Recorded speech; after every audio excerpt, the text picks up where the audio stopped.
نحمدہ ونصلی علی رسولہ الکریم، اما بعد، فاعوذ باللہ من الشیطان الرجیم، بسم اللہ الرحمن الرحیم۔ والفجر ولیال عشر والشفع والوتر۔ اللہ رب العزت نے یہاں قسم کھائی ہے فجر کے وقت کی، ذی الحجہ کی 10 راتوں کی، جفت اور طاق کی، یعنی 9ویں اور 10ویں تاریخیں ذی الحجہ کی، کہ وہ نہایت فضیلت والی ہیں۔ اور ذی الحجہ کی یہ 10 دن جو پہلی ذی الحجہ سے 10 ذی الحجہ کے تک ہیں۔ تو اللہ تبارک و تعالیٰ نے حج جیسی عظیم عبادت کے لیے جس مہینے کا انتخاب فرمایا ہے وہ حرمت والے 4 مہینوں میں سے ایک ہے، نہایت مقدس، مبارک، عظمتوں والا مہینہ۔ اور اس کے جو شب و روز ہیں بڑے ہی بابرکت و فضیلت والے ہیں، خاص طور پر اس کا پہلا عشرہ جس کے بے شمار فضائل احادیث میں وارد ہوئے ہیں۔ اور قرآن میں اللہ رب العزت نے اس عشرے کے ایام کا ذکر کرتے ہوئے فرمایا، جس کا ترجمہ ہے کہ متعین دنوں میں ان جانوروں پر اللہ کا نام لیں جو اللہ نے عطا کیے ہیں، ان جانوروں میں سے خود بھی کھاؤ اور تنگ دست محتاج کو بھی کھلاؤ۔ سنن ابو داؤد کی روایت ہے، نبی پاک صلی اللہ علیہ وسلم نے فرمایا کہ عشرہ ذی الحجہ، یعنی ان دنوں میں عشرہ ذی الحجہ کا ایک نیک عمل اللہ رب العزت کو تمام دنوں کے نیک اعمال میں سب سے زیادہ محبوب ہے۔ لوگوں نے عرض کیا، یا رسول اللہ، کیا اللہ کی راہ میں جہاد کرنا بھی نہیں؟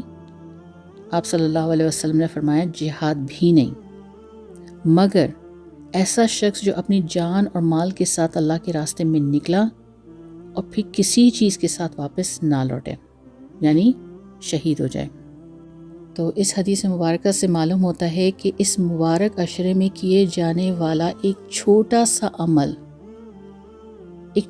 عمل بھی مقبولیت اور اجر و ثواب کے اس درجے کو پہنچ جاتا ہے کہ عام دنوں میں اگر کیے جانے والی بڑی بڑی عبادتیں بھی وہاں تک پہنچ نہیں پاتی ہیں۔ اور ان 10 دنوں کے اعمال میں ایک بڑا عمل قربانی ہے، جس پر انشاءاللہ ہم مزید ایک تفصیلی بیان رکھیں گے۔ تو عشرہ ذی الحجہ کی بڑی اہمیت ہے، بڑی فضیلت ہے، اور ان 10 دنوں میں مختلف طرح کی عبادتوں کی بھی فضیلت ہے۔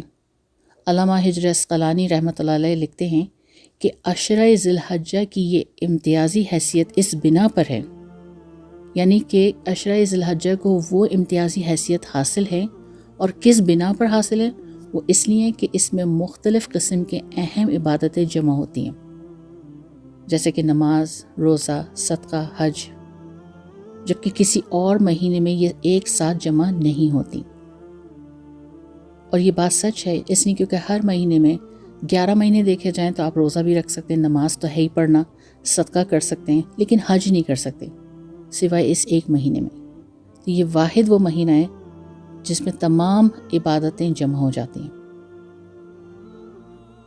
تو عشرہ ذی الحجہ کی بڑی اہمیت ہے، بڑی فضیلت ہے، اور ان فضیلتوں کے ساتھ ساتھ ان 10 دنوں میں کچھ مستحب اور پسندیدہ اعمال ہیں جن کو ہم پھر یہاں پر ایک ایک کر کے بیان کریں گے۔ تو سب سے پہلے چاند دیکھنے کے بعد ناخن اور بال کا حکم۔ نبی پاک صلی اللہ علیہ وسلم نے فرمایا، مسلم کی روایت ہے، کہ جب تم میں سے کوئی ذی الحجہ کا چاند دیکھ لے اور قربانی کا ارادہ رکھتا ہو تو اپنے بال اور ناخن نہ کاٹے۔ اور یہ کہ یہ ایک مستحب عمل ہے اور واجب اور ضروری نہیں، نہ کریں تو کوئی گناہ نہیں، لیکن اگر عمل کر لے تو بہت بڑا اجر، بہت ثواب ہے۔ اس کے بعد اعمال میں ایک نمازوں کا ہے کہ نمازوں کا اہتمام۔ نماز ایک فرض ہے جو ہر کوئی جانتا ہے، جس کی ادائیگی ہر شخص پر ہمیشہ اور ہر جگہ رہتے ہوئے واجب ہے، مگر جب خیر و برکت کے ایام ہوں تو فرائض کے ساتھ ساتھ سنن نوافل کا خاص اہتمام کرنا چاہیے، اور یہی اللہ رب العزت کے قرب اور نزدیکی کو حاصل کرنے کا بہترین ذریعہ ہے۔ بخاری کی روایت ہے، حدیث قدسی ہے، کہ اللہ رب العزت فرماتے ہیں، میرا بندہ جس عمل کے ذریعے میرا قرب حاصل کرتا ہے اس میں سب سے پسندیدہ چیز وہ ہے جو میں نے اس پر فرض کیا، اور میرا بندہ برابر نفل کے ذریعے میرا قرب حاصل کرتا ہے، یہاں تک کہ میں اس سے محبت کرنے لگتا ہوں۔ تو کثرت سے ان دنوں میں سنت و نوافل پڑھیں، قضائے عمری ادا کریں۔ صحیح مسلم کی روایت نبی پاک صلی اللہ علیہ وسلم فرماتے ہیں، تم کثرت سجود کو لازم پکڑو، تم اللہ کے لیے جو سجدہ کرتے ہو اللہ تعالیٰ اس کے ذریعے تمہارا ایک درجہ بلند اور ایک گناہ مٹا دیتا ہے۔ اس کے بعد پھر تیسرا عمل ہے روزہ رکھنا۔ نبی پاک صلی اللہ علیہ وسلم کے ازواج مطہرہ سے روایت ہے، نبی پاک صلی اللہ علیہ وسلم ذی الحجہ کی ابتدائی 9 دن روزہ رکھتے تھے۔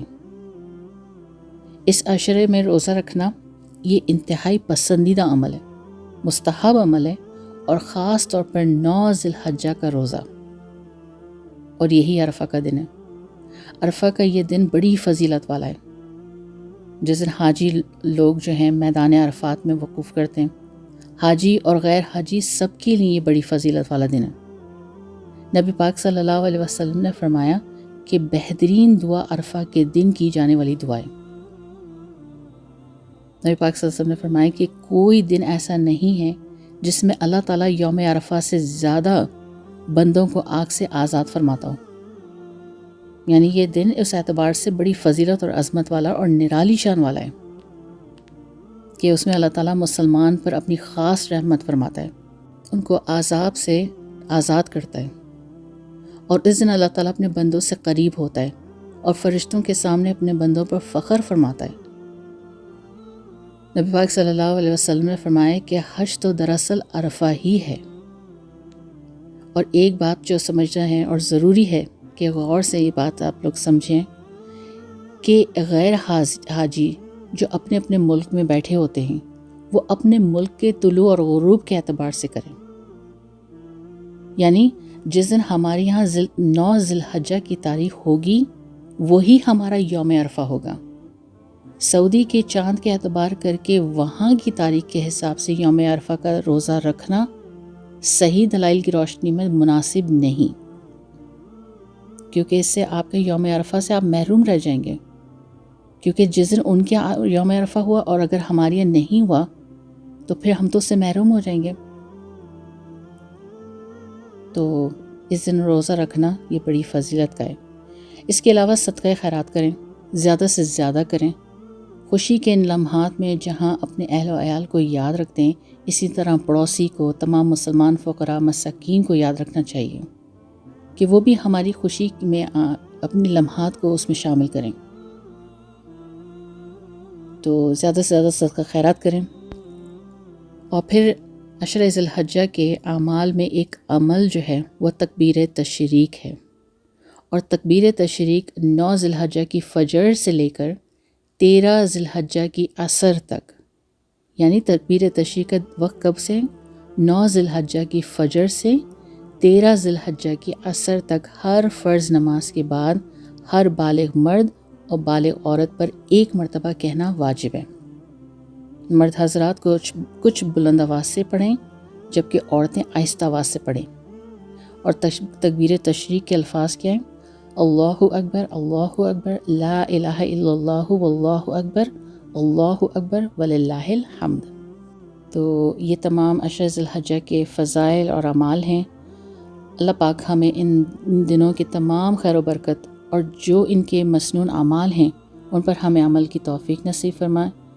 ہم سب کو فرائض اور عبادات میں استقامت نصیب فرما، آمین یا رب العالمین۔ وآخر دعوانا ان الحمد للہ رب العالمین۔